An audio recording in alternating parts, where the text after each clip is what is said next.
السلام علیکم ورحمۃ اللہ وبرکاتہ۔ آج انشاءاللہ تعالی ہم سورہ الفرقان آیت 21 to 77 قرآن عظیم سے استفادہ کریں گے۔ حضرت عمر سے روایت ہے کہ اللہ کے رسول صلی اللہ علیہ وآلہ وسلم نے فرمایا کہ اللہ سبحانہ و تعالی اس کتاب کے ذریعے سے بہتوں کو بلندی عطا کرتا ہے اور بہت سے لوگوں کو پست اور ذلیل کر دیتا ہے۔ اللہ سبحانہ و تعالیٰ سے دعا ہے کہ کتاب عظیم قرآن عظیم کے ذریعے سے ہمیں دنیا اور آخرت کی رفتیں اور عظمتیں عطا فرمائے، اس کا ساتھ عطا فرمائے۔ بسم اللہ والصلاة والسلام علی رسول اللہ۔ احسن الکلام کلام اللہ واحسن الحدی حدی محمد صلی اللہ علیہ وآلہ وسلم، اما بعد فاعوذ باللہ من الشیطان الرجیم، بسم اللہ الرحمن الرحیم، رب اشرح لی صدری ویسر لی امری واحلل عقدۃ من لسانی یفقہوا قولی۔ وقال الذين لا يرجون لقاءنا لولا أنزل علينا الملائكة أو نرى ربنا، اور جو لوگ ہماری ملاقات کا یقین نہیں رکھتے وہ کہتے ہیں کہ ہمارے پاس فرشتے کیوں نہیں بھیج دیے گئے، یعنی اگر محمد صلی اللہ علیہ وسلم پہ فرشتہ آتا ہے تو ہم پہ بھی آنا چاہیے تھا۔ او نرى ربنا، یا ہم خود بخود بذات خود اپنے رب کو کیوں نہیں دیکھ لیتے۔ انہوں نے اپنے دلوں میں اپنے آپ کو بڑا سمجھ لیا ہے اور بڑی سرکشی پہ تل گئے ہیں۔ تو کفار جو تھے، قریش جو تھے، وہ خود کو بہت بڑی چیز سمجھتے اور یہ کہتے کہ اگر رسول اللہ کے پاس فرشتہ آتا ہے تو ہم تو زیادہ حقدار ہیں کہ ہمارے پاس آنا چاہیے، یا پھر ہم رب کو بالکل اپنی آنکھوں سے کیوں نہیں دیکھ لیتے اگر یہ سچے ہیں۔ تو فرمایا گیا کہ جس دن وہ لوگ فرشتوں کو دیکھ لیں گے اس دن مجرموں کو کوئی خوشی نہیں ہوگی، کیونکہ فرشتے یا تو انسان کی روح قبض کرنے کے لیے آتے ہیں تو اس کو نظر آتے ہیں، یا پھر قیامت کے دن ایسا ہوگا کہ وہ فرشتوں کو دیکھ لیں گے۔ تو فرمایا کہ جس دن وہ فرشتوں کو دیکھیں گے اس دن مجرموں کو کوئی خوشی نہ ہوگی اور کہیں گے کہ یہ ہم سے دور رہیں، دور رہنا، اور انہوں نے جو بھی عمل کیا ہوگا اس کو ہم، اللہ سبحانہ وتعالیٰ کہتے ہیں، ہم اس کی طرف متوجہ ہوں گے اور اسے ہم اڑتا ہوا غبار بنا دیں گے۔ یعنی یہاں پہ جو استعمال کی گئی ہے، الفاظ استعمال کیے گئے ہیں وہ بہت ہی قابل غور ہیں۔ وَقَدِمْنَا إِلَى مَا عَمِلُوا مِنْ عَمَلٍ، انہوں نے جو بھی آگے عمل بھیجا ہوگا، بظاہر دنیا کی زندگی میں کوئی اچھے کام کیے ہوں گے، فَجَعَلْنَاهُ هَبَاءً مَنْثُورًا، تو ہم ان کو اڑتا ہوا غبار بنا دیں گے۔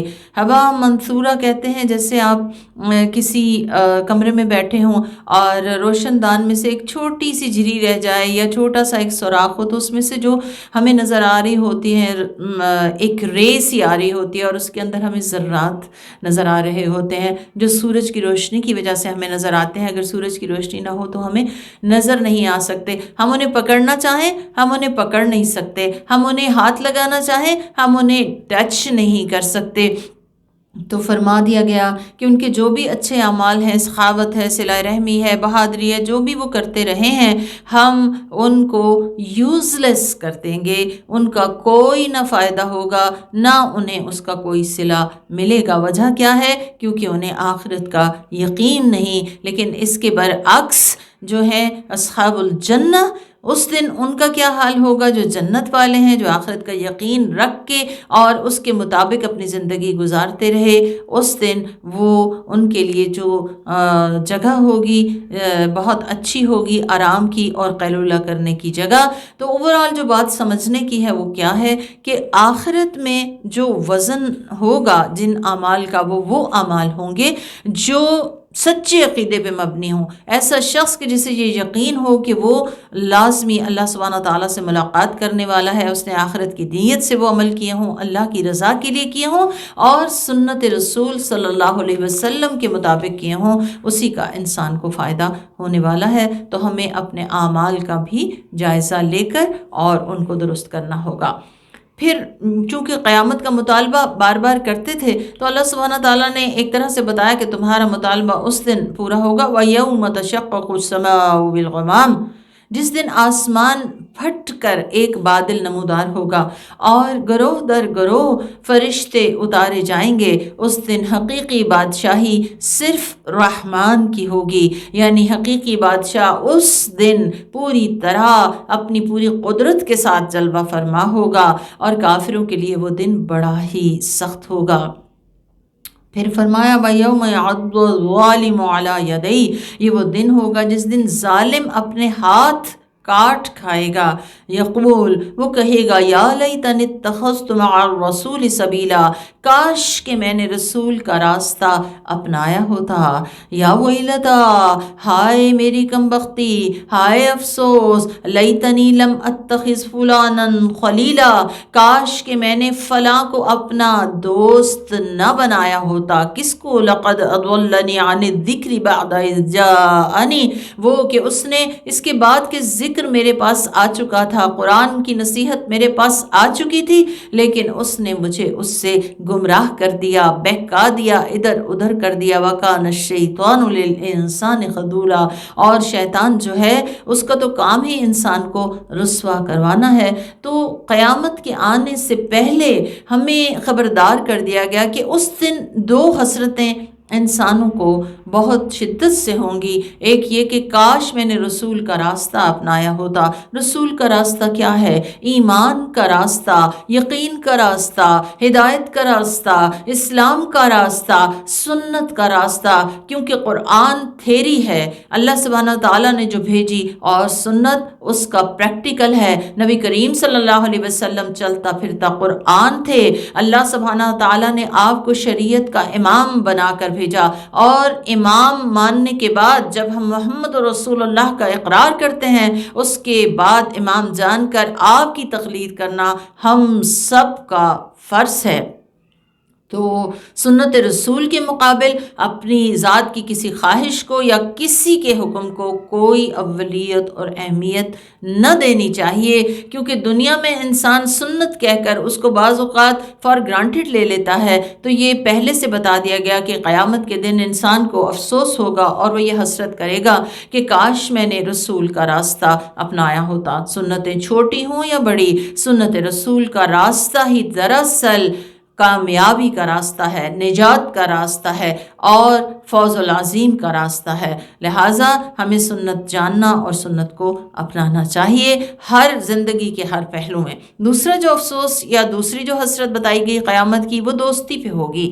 اس کی وجہ یہ ہے کہ اللہ کے رسول صلی اللہ علیہ وسلم نے بھی فرمایا کہ انسان اپنے دوست کے دین پہ ہوتا ہے، لہٰذا اسے چاہیے کہ وہ دیکھے کہ وہ کس کو دوست بنا رہا ہے، کیونکہ انسان دوستوں سے انفلوئنس ہوتا ہے۔ دوست اچھے ہوں تو اچھائی کے راستے آسان ہو جاتے ہیں، اور اگر دوست برے ہوں تو پھر برائی کے راستے آسان ہو جاتے ہیں۔ دوست اللہ اورینٹڈ ہوں تو انسان آٹومیٹیکلی اللہ اورینٹڈ بننا شروع ہو جاتا ہے، اور اگر دوست دنیا اورینٹڈ ہوں تو انسان دنیا کی طرف جھکنا شروع ہو جاتا ہے۔ ابن عباس سے روایت ہے، رسول اللہ صلی اللہ علیہ وسلم نے ان سے پوچھا حضرت ابو ذر سے کہ ابو ذر، ایمان کی کون سی کڑی زیادہ مضبوط ہے؟ تو حضرت ابو ذر نے کہا اللہ اور اس کا رسول ہی بہتر جانتے ہیں۔ آپ نے فرمایا اللہ سبحانہ و تعالیٰ کے لیے باہم ایک دوسرے کی مدد کرنا، اللہ سبحانہ و تعالیٰ کی خاطر دوستی رکھنا، اور اللہ سبحانہ و تعالیٰ کی خاطر دشمنی رکھنا۔ تو ہمیں وہ دوستی اپنانے کی ضرورت ہے کہ جو اللہ سبحانہ و تعالیٰ کی رضا کی خاطر ہو، یعنی وہ دوستی جو ہمیں اللہ سبحانہ تعالیٰ کا قرب اور اللہ کا راستہ ہمارے لیے آسان کر دے اور ہمیں اس پہ چلا دے۔ اللہ سبحانہ تعالیٰ ہمیں نیک اور صالح دوست عطا فرمائے، دنیا کے اندر بھی اور آخرت میں بھی ہمیں صالحین کا ساتھ دے۔ وقال الرسول، اور کہیں گے رسول، یا رب، اے میرے رب، ان قوم اتخذوا هذا القرآن مہجورا، اور رسول کہیں گے کہ اے میرے رب، بے شک میری قوم نے اس قرآن کو چھوڑ دیا تھا۔ اب دیکھیں کہ ہمیں تو اس بات کی امید پہ ہم زندہ ہیں کہ رسول اللہ صلی اللہ علیہ وآلہ وسلم ہماری شفاعت کر دیں گے اور ہماری بخشش ہو جائے گی۔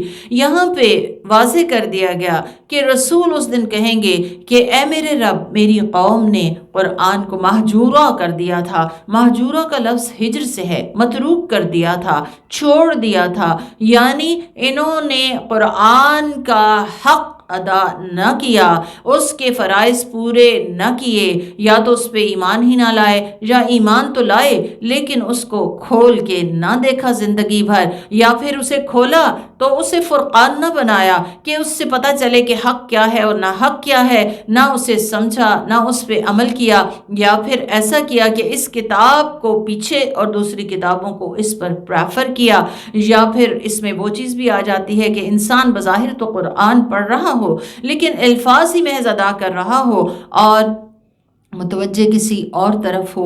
پھر اس کے علاوہ اس کا مطلب یہ بھی ہے کہ اس کو نشانہ تضحیک بنا لیا تھا، یعنی اس کو مذاق اڑانے کا ذریعہ بنا لیا تھا۔ تو اللہ سبحانہ تعالیٰ سے دعا ہے کہ ہمیں قرآن عظیم کا حق ادا کرنے کی توفیق دے، کہ ہم اس پہ یقین اور ایمان ہمارا اتنا پختہ ہو کہ ہم اسے صحیح سمجھنے، صحیح پڑھنے اور اس پہ عمل کرنے کی کوشش کرنے کے ساتھ ساتھ اس کے پیغام بر بن جائیں۔ ادروائز جو ہے یہ بڑی ڈرانے والی آیت ہے کہ رسول کی گواہی ایسے لوگوں کے خلاف ہوگی اس دن جس دن ہمیں سب سے زیادہ ضرورت ہوگی مدد کی اور سفارش کی۔ فرمایا اسی طرح ہم نے ماضی میں ہر نبی کا گناہ گاروں میں سے ایک دشمن بنا دیا تھا، اور آپ کا رب بحیثیت ہادی و مددگار کافی ہے۔ اور اہل کفر کہتے ہیں کہ اس پر پورا قرآن ایک ہی بار کیوں نہیں اتار دیا گیا؟ اسی طرح بتدریج اسی لیے اس کو اتارا گیا ہے تاکہ ہم اس کے ذریعے آپ کے دل کو تقویت پہنچائیں، اور اسے ہم نے آپ کو تھوڑا تھوڑا پڑھ کر سنایا ہے، اور کفار جب بھی آپ کے سامنے کوئی نیا اعتراض لاتے ہیں تو ہم آپ کو اس کا صحیح جواب بتا دیتے ہیں اور بات کو خوب اچھی طرح واضح کر دیتے ہیں۔ تو قرآن ٹھہر ٹھہر کر نازل ہوا، اس پر بھی انہیں اعتراض تھا، اس کا جواب بتا دیا گیا کہ یہ اس لیے ہے تاکہ جو فوری آپ کے اوپر کوسچننگ اور مسائل آ رہے ہیں ان کا جواب دے دیا جائے، اور تاکہ آپ اسے ٹھہر ٹھہر کے پڑھیں اور اچھی طرح تاکہ یہ جذب ہو جائے، عمل میں آ جائے۔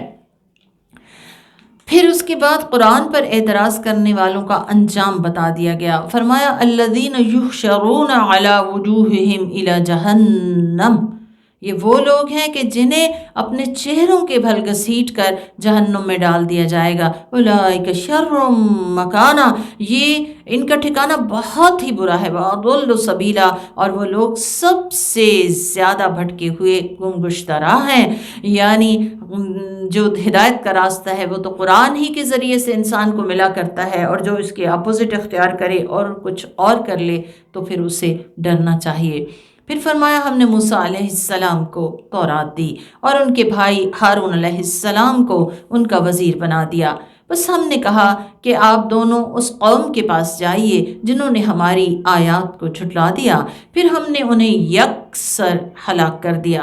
یعنی اللہ سبحانہ و تعالیٰ پچھلی قوم سے مثال دے رہے ہیں کہ تمہیں قرآن دیا گیا اور تم اس کی ناقدری کر رہے ہو۔ اس سے پہلے موسیٰ علیہ السلام کی جو قوم تھی اس کو تورات دی گئی، اور جب انہوں نے اس کا حق ادا نہ کیا تو ان کا انجام کیا ہوا۔ اور نوح کی قوم، اس نے جب رسولوں کو جھٹلایا تو ہم نے انہیں ڈبو دیا اور لوگوں کے لیے انہیں نشان عبرت بنا دیا، اور ہم نے ظالموں کے لیے دردناک عذاب تیار کر رکھا ہے۔ اور عاد و سمود اور کنواں والوں کو اور ان وقتوں کے درمیان پائے جانے والی بہت سی دوسری قوموں کو بھی ہم نے ہلاک کر دیا، اور ہم نے ہر ایک کے سامنے دوسروں کی مثالیں پیش کیں، کس لیے؟ تاکہ وہ اس سے عبرت حاصل کریں، اور ہم نے ہر ایک کو ہلاک اور برباد کر دیا۔ اور اہل قریش کا گزر ان بستی سے ہو چکا ہے جس پر پتھروں کی بدترین بارش کر دی گئی تھی، کیا وہ لوگ اسے دیکھتے نہیں بلکہ وہ دوبارہ زندہ کیے جانے پہ یقین ہی نہیں رکھتے۔ اور کفار مکہ جب بھی آپ کو دیکھتے ہیں تو وہ آپ کا مذاق اڑاتے ہیں اور کہتے ہیں کیا یہی ہے وہ آدمی جسے اللہ نے رسول بنا کے بھیجا ہے؟ قریب تھا کہ یہ شخص ہمیں ہمارے معبودوں سے دور کر دیتا اگر ہم ان کے بارے میں ثابت قدم نہ رہتے، اور جب وہ لوگ عذاب کو اپنی آنکھوں سے دیکھ لیں گے تو انہیں معلوم ہو جائے گا کہ کون سب سے زیادہ گمراہ ہے۔ أَرَأَيْتَ مَنِ اتَّخَذَ إِلَٰهَهُ هَوَاهُ، کیا آپ نے اس شخص کو دیکھا جس نے اپنی خواہش نفس کو اپنا معبود بنا رکھا ہے، اپنا الہ بنا رکھا ہے؟ تو کسی کو اپنا الہ بنانا ہوتا کیا ہے؟ یعنی زندگی میں اسے نمبر 1 پہ رکھنا، اسے سب سے زیادہ اہمیت دینا، یعنی آپ یوں سمجھ لیں دل کا غلام، کہ جو دل میں آئے وہی کیا۔ اور یاد رکھیں کہ آپ صلی اللہ علیہ وسلم نے فرمایا کہ روئے زمین پر جن بھی معبودان باطل کی پرستش ہوتی ہے ان میں سب سے بڑھ کے سب سے بڑا معبود، باطل معبود جس کی پرستش کی جاتی ہے، وہ انسان کی ہوائے نفس یا اس کی خواہش نفس ہے۔ یعنی جو انسان اپنی خواہشات کے پیچھے چلتا ہے، اپنی خواہشات کو ڈسپلن نہیں کرتا بلکہ بس صرف دل ہی کی مانتا ہے، اللہ کی بات ہو یا کوئی بھی بات ہو وہ اس کو پیچھے کر دیتا ہے، اپنی خواہش کو مقدم رکھتا ہے، تو یہ بھی ایک شرک کی قسم ہے۔ فرمایا أَفَأَنْتَ تَكُونُ عَلَيْهِ وَكِيلًا، کیا ایسے شخص کے ذمہ دار آپ بنیں گے، آپ اسے راہ راست پہ لائیں گے؟ کیونکہ ایسا شخص تو راہ راست پہ آ ہی نہیں سکتا۔ اور ایسے شخص کو اگلی آیت میں جانوروں سے بھی بدتر قرار دیا گیا اور فرمایا کہ کیا آپ کا خیال ہے کہ ان میں سے اکثر لوگ سنتے ہیں یا سمجھتے ہیں؟ یہ تو چوپایوں کی مانند ہیں، بلکہ ان سے بھی زیادہ گمراہ ہیں، کیونکہ چوپایا تو اپنے مالک کو پہچانتا ہے اور اس کی بات ایک حد تک جتنی اس کی عقل ہے مانتا ہے، لیکن یہ اس سے بھی بدتر ہیں کہ یہ اپنے مالک کی نہیں سنتے۔ کیا آپ نے اپنے رب کو دیکھا نہیں کہ وہ کس طرح سائے کو پھیلاتا ہے؟ اگر وہ چاہتا تو اسے ساکن بنا دیتا، پھر ہم نے آفتاب کو اس سائے کی پہچان بنا دی ہے، پھر ہم اسے اپنی طرف سے آہستہ آہستہ سمیٹ لیتے ہیں۔ اللہ سبحانہ وتعالیٰ کائنات پہ غور و فکر کے ذریعے سے اپنی معرفت کا طریقہ سکھا رہے ہیں۔ فرمایا اسی نے تمہارے لیے رات کو لباس اور نیند کو راحت کا سبب بنایا ہے، اور دن کو جی اٹھنے اور چلنے پھرنے کے لیے بنایا ہے، اور وہی ہوا کو باران رحمت سے پہلے خوشخبری کے طور پہ بھیجتا ہے، اور ہم ہی آسمان سے پاک کرنے والا پانی بھیجتے ہیں تاکہ اس کے ذریعے مردہ بستی کو زندہ کر دیں، اور اسے اپنے مخلوقات میں سے بہت سے چوپایوں اور انسانوں کو پلائیں، اور ہم نے اپنی آیتوں کو ان کے لیے مختلف انداز میں بیان کیا ہے تاکہ وہ نصیحت حاصل کریں، لیکن اکثر لوگ ناشکری کی راستہ ہی اختیار کرتے ہیں۔ تو یہ شکر گزاری کا تقاضا کیا ہے کہ یہ وہ رب جس نے ہمیں آسمان و زمین اور اس میں بے شمار نعمتیں دی اور ہماری خدمت میں لگا دی، ہم اس کے اطاعت گزار بن جائیں۔ فرمایا اگر ہم چاہتے تو ہر بستی کے لیے الگ الگ ڈرانے والا بھیج دیتے، فَلَا تُطِعِ الْكَافِرِينَ، تو ہرگز تم کافرین کی اطاعت نہ کرنا، کافروں کی باتیں نہ ماننا، بلکہ کیا کرنا، وَجَاهِدْهُمْ بِهِ جِهَادًا كَبِيرًا، بلکہ ان کے ساتھ اس کے ذریعے سے خوب جہاد کیجئے، اور اس کے ذریعے سے کس کے ذریعے سے؟ قرآن کے ذریعے سے۔ تو یہاں جہاد کبیر کہا گیا کہ انسان اپنی زبان سے، اپنے عمل سے، اپنے اخلاق سے اپنی اٹ موسٹ اور کنٹینیوس اسٹرگل کرتا رہے کفار کو اللہ سبحانہ و تعالیٰ کی پہچان کرانے اور اللہ سے جوڑنے کے لیے۔ فرمایا وَهُوَ الَّذِي مَرَجَ الْبَحْرَيْنِ هَذَا عَذْبٌ فُرَاتٌ وَهَذَا مِلْحٌ أُجَاجٌ، اور اسی نے دو دریاؤں کو ملا دیا، یہ میٹھا پیاس بجھانے والا اور یہ کھارا اور تلخ، اور اس نے دونوں کے درمیان ایک پردہ، ایک رکاوٹ کھڑی کر دی ہے، اور اسی نے پانی سے آدمی کو پیدا کیا، پھر اسے نسب والا اور سسرال والا بنا دیا، اور آپ کا رب ہر بات پہ قادر ہے۔ بہت بڑا فیکٹ جو کہ آج سائنس پروو کر رہی ہے کہ انسان کا جو بیسک کانسٹیٹیوئنٹ ہے وہ پانی ہے، سائٹوپلازم جو کہ سیل کا بیسک کانسٹیٹیوئنٹ ہے، آج سے ہزاروں سال پہلے قرآن نے اس فیکٹ کو کلیئر کیا۔ قرآن کی حقانیت کے بہت سے ثبوتوں کے ساتھ ایک ثبوت یہ بھی ہے۔ اور پھر اللہ سبحانہ و تعالیٰ نے تذکرہ کیا ان نعمتوں کا جنہیں اکثر ہم فار گرانٹڈ لیتے ہیں، وہ ہمارے رشتے ہوتے ہیں، سسرال کے بھی اور میکے کے بھی، اور ان کی ساری زیادتیوں کے باوجود ان کے ساتھ جو مل کے رہنا ہے اور ان کا جو وجود ہے وہ اللہ سبحانہ تعالیٰ کی بہت بڑی نعمت ہے۔ فرمایا اور حال یہ ہے کہ کفار اللہ کے سوا ان معبودوں کی پرستش کرتے ہیں جو نہ تو انہیں نفع پہنچا سکتے ہیں اور نہ ہی نقصان، اور کافر ہر دم اپنے رب کی مخالفت پہ آمادہ ہوتا ہے۔ فرمایا ہم نے آپ کو صرف خوشخبری دینے والا اور انذار کرنے والا یعنی ڈرانے والا بنا کے بھیجا۔ انذار کہتے ہیں ایسے ڈر کو جو دوسرے کو ڈرایا جائے، اس کے برے انجام کے آنے سے پہلے محبت اور شفقت کے ساتھ اس طرح ڈرایا جائے کہ وہ برے انجام سے بچ سکے۔ قُلْ مَا أَسْأَلُكُمْ عَلَيْهِ مِنْ أَجْرٍ، کہہ دیجئے کہ میں اس تبلیغ پہ، اس جہاد کبیر پہ، اس رسالت کو پہنچانے پہ تم سے کوئی اجر، کوئی معاوضہ کچھ نہیں طلب کرتا۔ إِلَّا مَنْ شَاءَ أَنْ يَتَّخِذَ إِلَىٰ رَبِّهِ سَبِيلًا، مگر میں یہ چاہتا ہوں کہ تم میں سے جو کوئی چاہے وہ اللہ کی طرف اپنا راستہ بنا لے، اپنے رب تک پہنچنے کا راستہ اختیار کر لے۔ تو بات یہ ہے کہ رب تک پہنچنے کا راستہ یہ قرآن ہی ہے جو آپ صلی اللہ علیہ وسلم نے پہنچایا، اور آپ کو اس پہ کوئی اجر درکار نہ تھا، بس آپ یہ چاہتے تھے کہ لوگ اپنے رب سے جڑ جائیں۔ اور پھر فرمایا اس کام کے لیے لازم کیا ہے؟ وَتَوَكَّلْ عَلَى الْحَيِّ الَّذِي لَا يَمُوتُ، اور توکل کیجئے اس ذات پر کہ جس کو کبھی موت نہ آئی نہ آنی ہے، جو ہمیشہ زندہ رہنے والا ہے، جو کبھی نہیں مرے گا۔ وہ سبح بحمدی، اور اس کی حمد کے ساتھ تسبیح کیجئے۔ تو آج کا ہمارا جملہ یہی ہے، اپنی زندگی کے جتنے بھی اوقات کار ہمیں اللہ سبحانہ تعالیٰ نے میسر کیے ہیں، ان کے اندر دن بھر ہمیں بے شمار معاملات پیش آتے ہیں۔ ایسے میں جو چیز ہمیں اسٹرانگ بناتی ہے، کانفیڈنس دیتی ہے، سیدھے راستے پہ قائم رکھتی ہے، وہ کیا ہے؟ اللہ سبحانہ و تعالیٰ پہ توکل۔ اور توکل کا مطلب کیا ہے؟ اللہ سبحانہ و تعالیٰ کو مضبوط تھامنا اور اللہ سبحانہ و تعالیٰ کو ہی اپنا کارساز بنانا اور کارساز سمجھنا، یعنی اس پہ بھروسہ کرنا کہ جو ہمیشہ سے زندہ ہے ہمیشہ زندہ رہے گا، جسے کبھی موت نہیں آنی۔ اور پھر ساتھ ساتھ کیا کریں؟ کیسے یاد کریں، کیسے رابطہ استوار کریں؟ وہ سب بھی بحمدی، اس کی حمد کے ساتھ تسبیح کرتے رہیں، سبحان اللہ و بحمدہ سبحان اللہ العظیم، اور کبھی اللہ اکبر، کبھی بسم اللہ، کبھی الحمدللہ، کبھی اللہ اکبر، اور بے شمار کلمات جو رسول نے سکھائے ان کے ذریعے سے اس کی حمد کے ساتھ تسبیح، چلتے پھرتے، اٹھتے بیٹھتے، کام کرتے اور لوگوں کے درمیان بیٹھے ہوئے کرتے رہیں۔ اللہ سبحانہ تعالی ہمیں اس کی توفیق عطا فرمائے۔ فرمایا وَكَفَى بِهِ بِذُنُوبِ عِبَادِهِ خَبِيرًا، وہ اپنے بندوں کے گناہوں سے پوری طرح باخبر ہے۔ وہ ذات ہے جس نے آسمان و زمین کو اور اس کے درمیان پائی جانے والی تمام اشیاء کو 6 دنوں میں پیدا کیا، پھر عرش پہ مستوی ہو گیا۔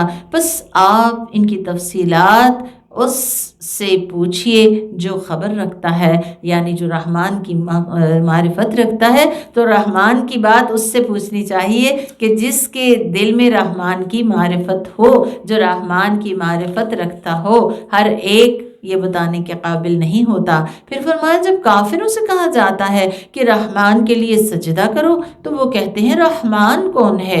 کیا ہم اس کو سجدہ کریں جس کے سجدے کا تم ہمیں حکم دیتے ہو؟ اور اس بات سے وہ اور زیادہ بدکنے لگتے ہیں۔ بے شمار خیر و برکت والا ہے وہ اللہ سبحانہ و تعالی جس نے آسمان میں برج بنائے اور اس میں ایک چراغ یعنی آفتاب اور ایک روشن مہتاب بنایا۔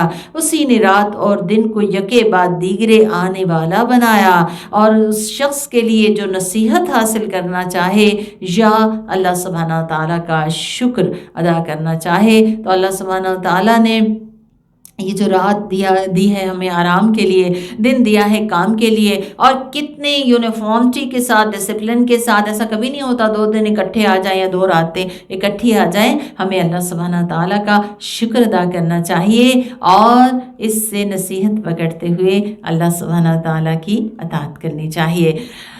پھر اس کے بعد خاص لوگوں کا ذکر ہے۔ ویسے تو سبھی رحمان کے بندے ہیں، لیکن رحمان جن بندوں کی نسبت اپنے ساتھ کرتا ہے وہ خاص لوگ ہیں۔ اللہ سبحانہ و تعالی ہمیں ان لوگوں میں شامل کرے۔ فرمایا وعباد الرحمن، اور رحمان کے بندے وہ لوگ ہیں جو زمین پہ نرمی اور عاجزی کے ساتھ چلتے ہیں، کیونکہ چال جو ہوتی ہے وہ انسان کے دل کی عکاس ہوتی ہے۔ یہ ایسے لوگ نہیں ہیں کہ جو ایک خاص چال، ایک خاص سوچ کے تحت اپناتے ہیں، بلکہ ان کی چال ان کی شخصیت کی عکاس ہوتی ہے، اور وہ متکبر نہیں ہوتے۔ اور ان کی چالوں میں، سب کی چالوں میں سے بہترین چال کس کی ہے؟ پیارے نبی محمد مصطفیٰ صلی اللہ علیہ وآلہ وسلم کی، کہ آپ جو تھے وہ جما کر قدم رکھتے اور اس قدر تیزی اور پھرتی سے آپ چلتے تھے گویا آپ اترائی کی طرف چل رہے ہوں۔ فرمایا ان عباد الرحمن کون ہیں؟ جب نادان لوگ ان کے منہ لگتے ہیں تو وہ سلام کر کے گزر جاتے ہیں، یعنی جاہلوں کی جہالت کا جواب جہالت سے نہیں دیتے، سلامتی کی دعا دے کر کنارہ کر لیتے ہیں۔ اور جو اپنے رب کے سامنے سجدہ اور قیام کی حالت میں راتیں گزارتے ہیں، راتیں ان کی غافلوں کی طرح نہیں گزرتی اور پوری رات سوئے بھی نہیں رہتے اور نہ ہی غلط مشغلوں میں انوالو ہوتے ہیں، بلکہ اپنے رب رحمان کے آگے سرب و سجود ہوتے ہیں، اور جو دعا مانگتے ہیں کہ اے ہمارے رب ہم سے جہنم کے عذاب کو ٹال دے، بے شک اس کا عذاب ہمیشہ کے لیے جان کو لاگو ہونے والا ہے۔ اطاعت اور بندگی کی تصویر ہونے کے باوجود رحمان کے بندے اس کے عذاب سے خائف رہتے ہیں اور اس سے بچنے کے لیے راتوں کو اٹھ کے دعائیں مانگتے ہیں۔ رات کو اٹھ کے انسان کون سی دعا مانگتا ہے؟ جو اس کے دل پہ چھائی ہوتی ہے، جس کے بغیر اس کو لگتا ہے کہ بس پتہ نہیں کیا ہو جائے گا۔ تو یہ وہ لوگ ہیں کہ جو اطاعت گزار ہونے کے باوجود راتوں کو اٹھ کر اللہ سبحانہ تعالیٰ سے جہنم سے بچنے کی دعائیں مانگتے ہیں۔ یقیناً وہ بہت ہی برا ٹھکانہ اور بری جائے قیام ہے، اور جو خرچ کرتے ہیں تو نہ فضول خرچ کرتے ہیں اور نہ ہی اپنے آپ کو تنگی میں ڈالتے ہیں، اور اپنی گزر اوقات دونوں کے درمیان کرتے ہیں، یعنی مالی معاملات میں بھی سمجھدار ہوتے ہیں اور اعتدال کا راستہ اختیار کرتے ہیں۔ کہ اللہ کے رسول نے فرمایا انسان کی سمجھداری کی دلیل ہے کہ وہ خرچ میں میانہ روی اختیار کرے۔ آپ نے یہ بھی فرمایا کہ جو خرچ میں میانہ روی اختیار کرے گا وہ کبھی بھی مفلس نہیں ہوگا۔ اور جو اللہ کے ساتھ کسی دوسرے معبود کو نہیں پکارتے اور جس جان کو اللہ سبحانہ و تعالیٰ نے حرام کیا ہے اسے ناحق قتل نہیں کرتے اور نہ ہی وہ زنا کرتے ہیں۔ تو بات یہ ہے کہ یہ وہ لوگ ہیں جو اللہ سبحانہ تعالیٰ کے ساتھ کسی اور کو الہ نہ پکارتے ہیں نہ سمجھتے ہیں، جیسا کہ رسول اللہ نے فرمایا جب آپ سے پوچھا گیا کہ سب سے بڑا گناہ کون سا ہے، تو آپ نے فرمایا سب سے بڑا گناہ یہ ہے کہ تم اللہ سبحانہ تعالیٰ کے ساتھ کسی کو شریک ٹھہراؤ حالانکہ اس نے تمہیں پیدا کیا ہے۔ پھر آپ سے پوچھا گیا تو آپ نے فرمایا اولاد کو مفلسی کے ڈر سے قتل کر ڈالو، اور پھر آپ سے پوچھا گیا تو آپ نے فرمایا کہ پڑوسی کی بیوی سے زنا کرنا، یعنی یہ وہ لوگ ہیں جو قتل اور زنا میں انوالو نہیں ہوتے۔ فرمایا جو کوئی ایسا کرے گا وہ اپنے گناہوں کا بدلہ پا کر رہے گا، قیامت کے دن اس کو دوہرا عذاب دیا جائے گا، اسی میں وہ ہمیشہ ذلیل و خوار بن کر رہے گا۔ مگر جو توبہ کر لے اور ایمان لے آئے اور نیک عمل کرے، عمل صالح کرے، تو اللہ سبحانہ و تعالیٰ اس کے گناہوں کو نیکیوں سے بدل دے گا، اور اللہ سبحانہ و تعالیٰ بڑا معاف کرنے والا اور بے حد مہربان ہے۔ فرمایا اور جو شخص توبہ کر لیتا ہے اور عمل صالح کرتا ہے تو وہ اللہ کی طرف پوری طرح لوٹ کے آتا ہے یا اللہ کی طرف پلٹنے کا حق ادا کر دیتا ہے۔